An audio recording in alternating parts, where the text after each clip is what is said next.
En quelque temps, la Chine est devenue la deuxième puissance économique mondiale. Elle investit massivement dans le monde, elle rachète vos entreprises et même vos meilleurs joueurs de foot. À côté de ça, elle développe une armée vénère et se montre de plus en plus féroce vis-à-vis de ses voisins. Au point que pas mal de gens commencent à se demander si les Chinois comptent pas nous envahir un jour. Aujourd'hui dans Cassius Bolos, on vous explique en 5 minutes pourquoi la politique étrangère chinoise a plus d'appétit pour la soumission de ses voisins que pour la conquête du monde.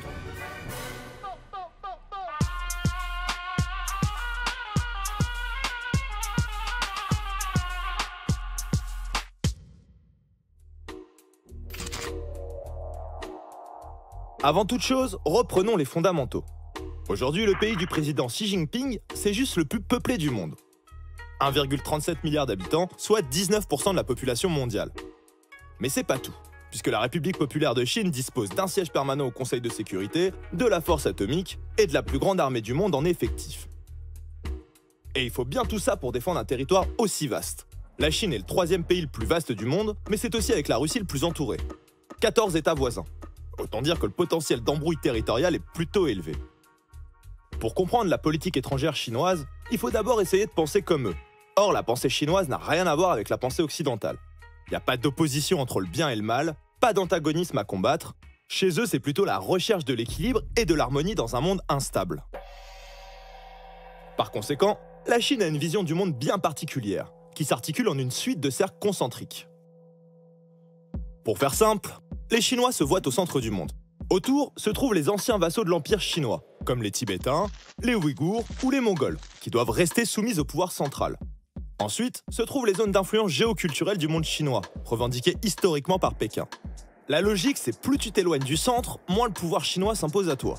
Au-delà de ce périmètre se trouvent donc les peuples étrangers, considérés comme barbares et hostiles à la civilisation chinoise. Faut dire que l'histoire leur a donné raison. Surtout quand on se rappelle des guerres de l'opium au 19e siècle, durant lesquelles les Européens ont déclaré la guerre à la Chine parce que celle-ci leur avait interdit de vendre de la drogue sur son territoire. Les mecs ont été tellement traumatisés par ces 2 guerres qu'ils ont encore un mot pour ça. Goshi, l'humiliation nationale. De cette perception du monde et de son histoire, la Chine tire une conception particulière de sa politique étrangère. Celle-ci s'articule en 3 niveaux.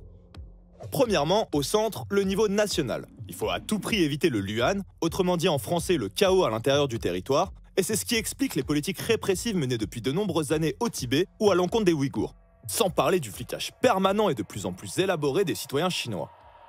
Deuxièmement, au niveau régional, le second cercle. Là, il s'agit d'assurer à tout prix la protection de l'espace vital chinois et de ses aires de souveraineté historique ou revendiquées. Pour s'en rendre compte, direction la mer de Chine.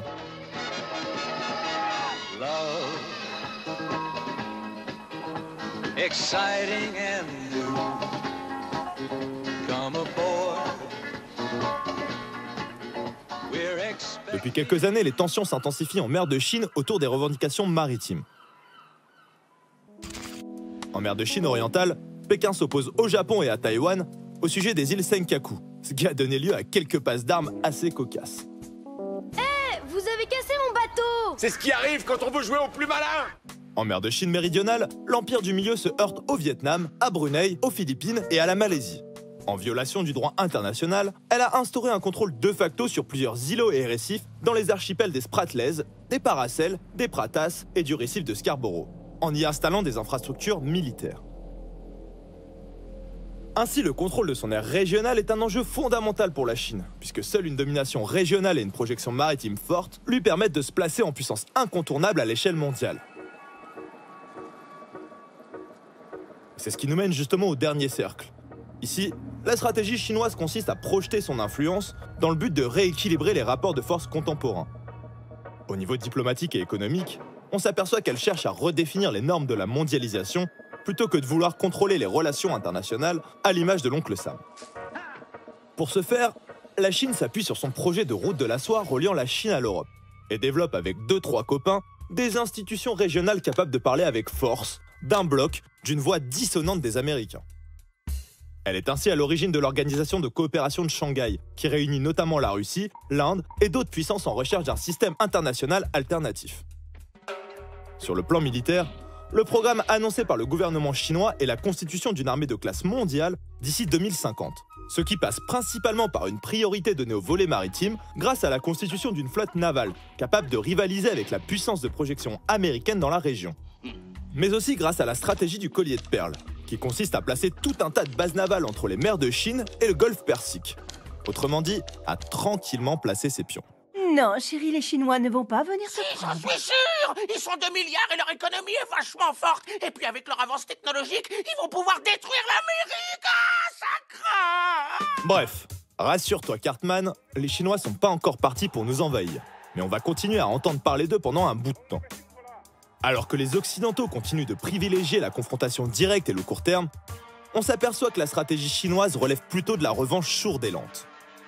Aujourd'hui, la volonté de la Chine, c'est d'être une puissance au moins égale aux États-Unis sur tous les plans, pour redéfinir les règles du game international. Et si ça doit passer par l'asservissement de ses voisins, tant pis. Au final, la Chine est un des rares pays au monde à penser sa stratégie de rayonnement international à très long terme. Aujourd'hui, tous américains. Mais demain, tous chinois